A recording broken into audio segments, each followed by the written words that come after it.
Welcome to beginner friends. అందరికీ నమస్కారం. ఓం నమో భగవతే వాసుదేవాయ.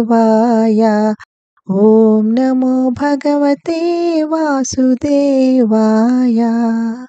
భగవద్గీత పారాయణలో ఈరోజు 6వ అధ్యాయము ఆత్మ సంయమ యోగము లేదా ధ్యాన యోగము 43వ శ్లోకము, శ్లోక నెంబర్ 43.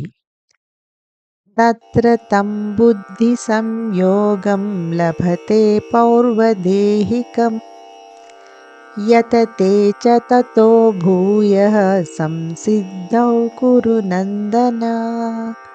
తాత్పర్యం: ఇటువంటి జన్మ పొందిన తరువాత ఓ కురువంశస్థుడా, వారు తమ పూర్వజన్మల విజ్ఞానాన్ని తిరిగి మేల్కొల్పి యోగములో పరిపూర్ణత కొరకు మరింత పరిశ్రమిస్తారు. ప్రతి ఒక్క ప్రాణి హృదయంలో స్థితుడై ఉన్న భగవంతుడు వారికి పరిపూర్ణమైన న్యాయం చేస్తాడు. మనం పూర్వజన్మలలో సంపాదించుకున్న ఆధ్యాత్మిక సంపదలు ఏవైనా ఉన్నా, వైరాగ్యము, జ్ఞానము, భక్తి, విశ్వాసము, సహనము, దృఢ సంకల్పము మరియు ఇతర దైవీ గుణములు అన్నీ ఆయనకి తెలుసు.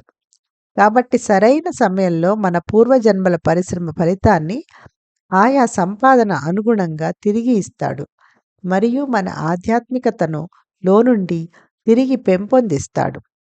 భౌతిక ప్రాపంచిక దృక్పథంలోనే ఉన్న కొందరు అకస్మాత్తుగా పూర్తి ఆధ్యాత్మికతలో ఎందుకు అయిపోతారో ఇది మనకు తెలియజేస్తున్నది. వారి యొక్క ఆధ్యాత్మిక సంస్కారములు మేల్కొన్నప్పుడు వారికి పూర్వజన్మల సాధన ఫలితం లభిస్తుంది. ఒక యాత్రికుడు విరామం కోసం ఒక సత్రంలో రాత్రిపూట బస చేయవచ్చు, కానీ తను లేచినప్పుడు తను ఇప్పటికే వచ్చిన దూరాన్ని తిరిగి ప్రయాణం చేయవలసిన అవసరం లేదు కదా. కేవలం మిగిలిన దూరాన్ని మాత్రమే ప్రయాణించవలసి ఉంటుంది కదా.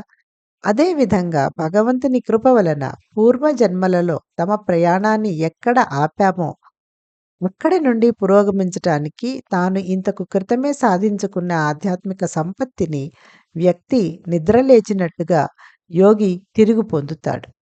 అందుకే ఇటువంటి యోగి ఎప్పటికీ దారి తప్పడు.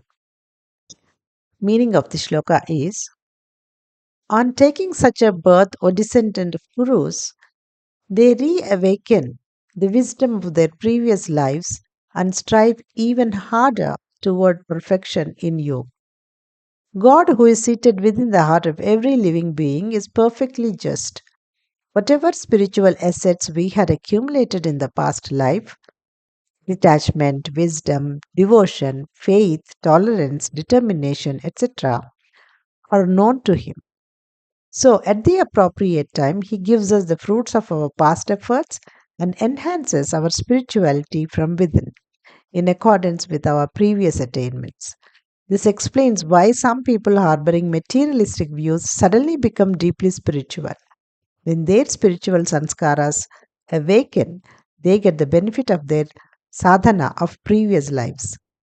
A traveler may break journey to rest the night in a hotel on the wayside. But when he wakes up, he does not need to again tread the distance already covered.